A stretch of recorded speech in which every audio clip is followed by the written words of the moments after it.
What's up, wrestling fans? NXT Homecoming was last night, and it was really pretty cool. A lot of people liked it. I've only seen some of it so far, but it was really a pretty good show. Like it was entertaining. It was more entertaining than most Raws and SmackDowns have been. So that was pretty cool. I mean, it is whatever. Triple H had a big entrance. Shawn Michaels came out. I wish. I don't know. It was all right, but like that wasn't as good as I hoped for. It was a long segment with them. But, it was fairly entertaining, fun little show. Still doesn't change my mind that much about NXT right now and the state of NXT right now as it is. But it is what it is, and people kind of liked it, and so that's cool. People talk about Wrestlepalooza coming up this week and what's going on with that.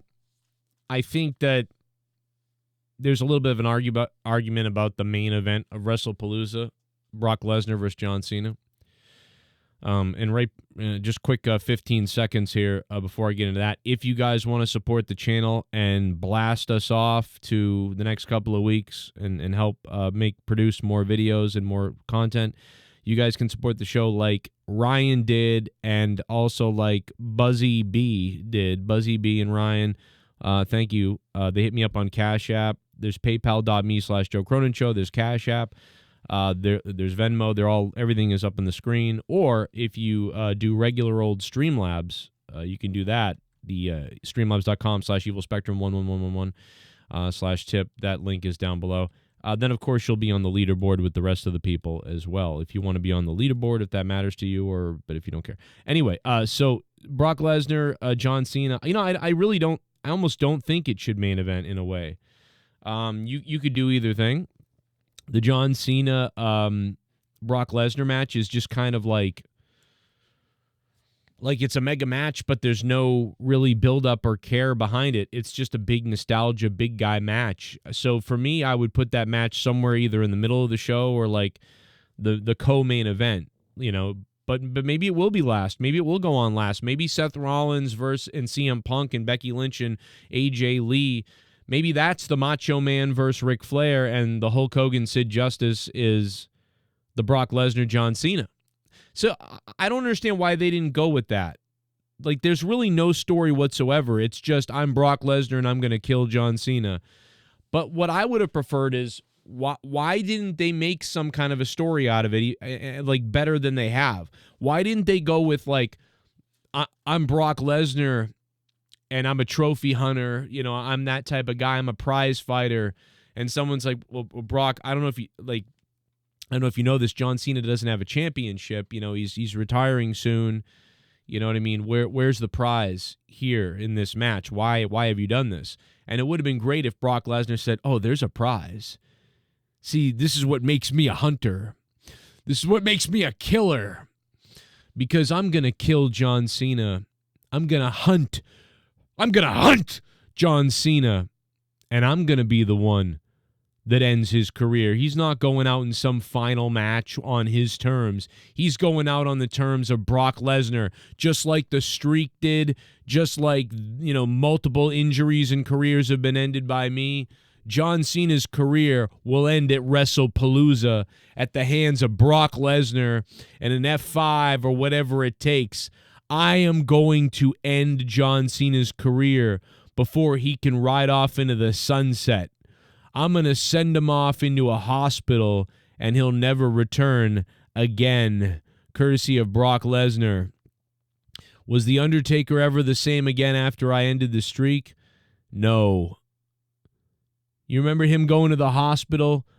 Listen, I'll never forget Vince McMahon, the concern in his eyes over The Undertaker with a massive head injury at the hands of me, and like he could just talk about how he's going to end Cena's career. And they really could have made this about how John Cena's career is coming to an end, and this could be the last match, actually, and Lesnar's going to make sure it is. And then they could have, before the Lesnar thing, they could have spread some rumors that John Cena actually is calling quits earlier than expected because of an injury, and this could be the last match. And then that's a lie, but like it would be interesting. So they could have done all of that just to sort of create something, right? But there is no story, really. Unless I missed something, and correct me if I'm wrong. I have missed a couple of things. Maybe I missed some of the promos. I don't know. I thought I saw all of them, but Maybe I missed an excerpt, a piece, something where Lesnar talked about that. I'm going to end it. Maybe that's exactly what Lesnar said somewhere and I missed it. I don't know. Let me know in the comments section down below. And if that's the case, then I just don't think that they've done enough to repetitively talk about that and to speak about that. And I would have done that. And I don't think they did. They didn't get off to me. They didn't get it in front of me, the very casual viewer now, because right now WWE is just cold, in my opinion, and boring. And it is what it is. But that's what I believe. Brock Lesnar going to end his career. He's not going to end on his terms. He's not going to make it to Boston. He's not going to make it to New York. He's not going to make it to Washington, D.C. He's going to get caught up in a goddamn F5 that's going to break his friggin' neck. And John, it's not personal, man. I'm glad you don't have children, because I wouldn't want them to see what I'm going to do to you at Wrestlepalooza. There may only be one Wrestlepalooza ever, and it will never be forgotten, because it will be the event that ended John Cena. But whatever, you get the point.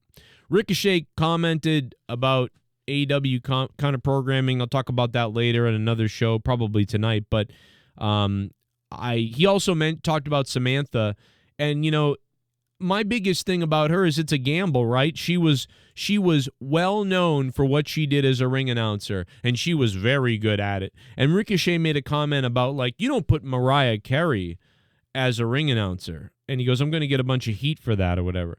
And it's like, okay, maybe you're right. But, like, dude, the odds of somebody making it huge in something is a bit low. It's hard to make it in something like Samantha Irvin did in WWE as an announcer. So she may have wanted to do something more. So didn't Lillian Garcia, by the way. She was a singer. She did things, but she, did those things on the side. Until those things rise up and beat out the thing you're currently doing, you don't leave the thing you're currently doing to do that, I mean, not usually. I mean, look at my YouTube career, right? In 2017, when I basically walked away from working because the YouTube career was taking off, and I put more effort into YouTube, and I did even better, right? But first I got better results on YouTube than I did at my regular job. You know what I mean? So, like, hey, I'm making 2 times more at my YouTube show than on my regular career. I'm going to now go do that full time and then take off, right? So Samantha Irvin should have taken off with that career before leaving WWE, and she didn't do that. And the odds say that you're not going to make it, because it's hard to make it multiple times in multiple different places as a creative artist. So she might be really creative and really amazing, but she might never make it. But she did make it as a WWE ring announcer, which is a once-in-a-lifetime mega lottery jackpot situation.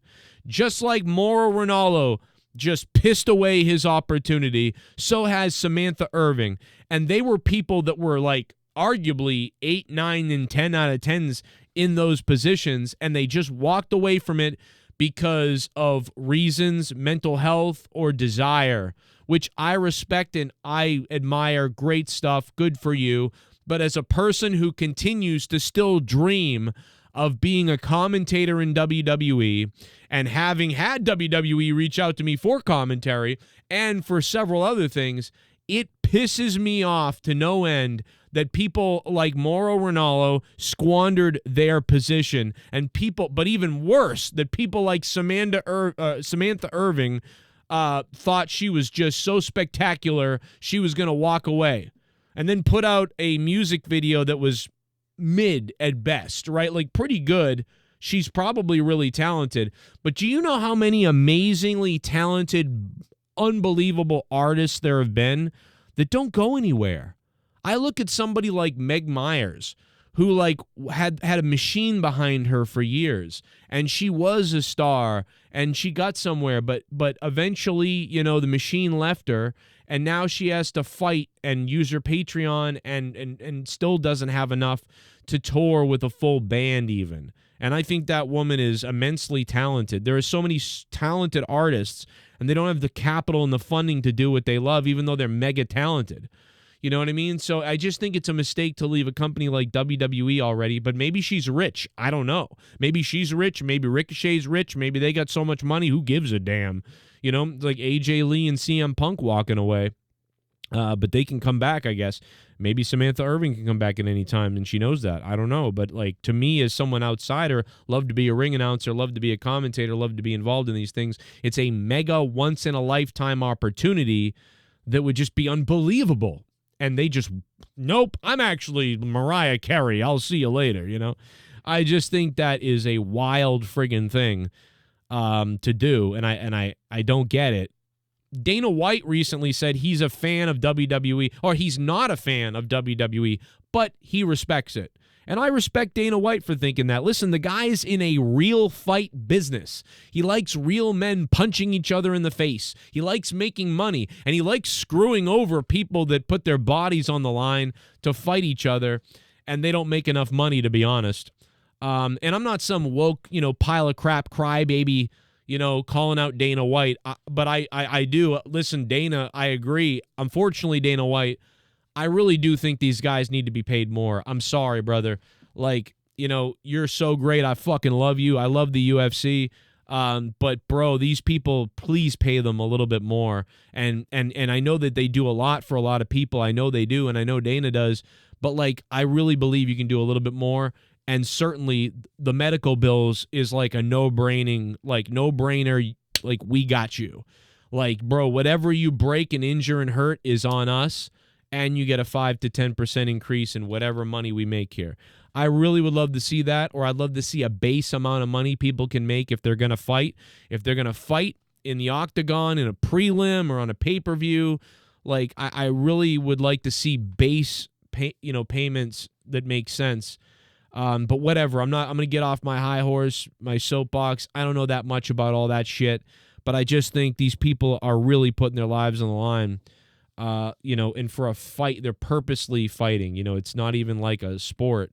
You can lose your life in a sport too. You can make an argument for all this stuff, but I just think please pay these people a little bit more at the bottom levels is what I'm talking about. Some of the people at the top make a lot of money. It's amazing. And some of the people in the mid-card make something, and some of them don't really. And, just like I think the lower card and the prelim people and the mid-card, like they're all going in there and fighting. They're all putting their body on the line the same way. So I just think some of that lower tier shit needs to be brought up. When you're a powerful, huge entity like the UFC, please do it. That's what I believe. There's so much more to get to, and I hope you guys leave it in the comments down below. I hope you super thanks if you want. I'll pin your comment if you do that. But more importantly, we need the likes, the comments, and we need you to subscribe here to the Joe Cronin Show for more content.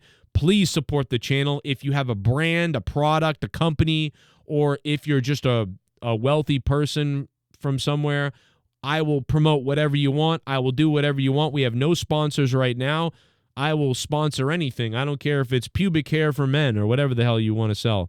Bring it on. And if you want to be like Ryan and some of the other guys who supported the channel, there's Venmo up there. There's Cash App over here. And they're also in text forms down below and here in PayPal.me/Joe Cronin Show. These are all direct ways to fund my show without funding Google and taxis.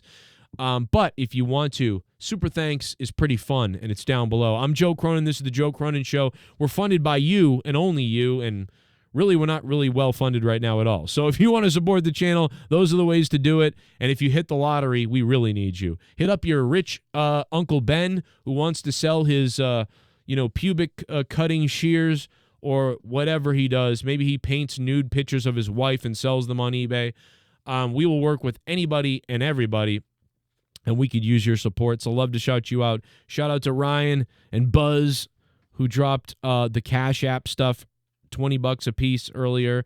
That was really cool of you guys. And if you made it this far in the video, I don't know what to write down below. Maybe write corkscrew bunny rabbit down below in the comments, and then leave me some comments, opinions, ideas, Wrestlepalooza picks, whatever it is. I will probably try to react to it in a video, potentially. And I made this video in the middle of my workday. I'm running back to do stuff. I got to get out of here. So thanks for the time and sharing it with me. Have a great Wednesday, and I'll see you potentially live tonight for at least 1 hour. around or after AEW Dynamite. This is the Joe Cronin Show for over 13 years on YouTube. Yeah, baby, I'm pumping it out. Now, here's some other videos you might have missed, and also links to some cool stuff popping up on your screen.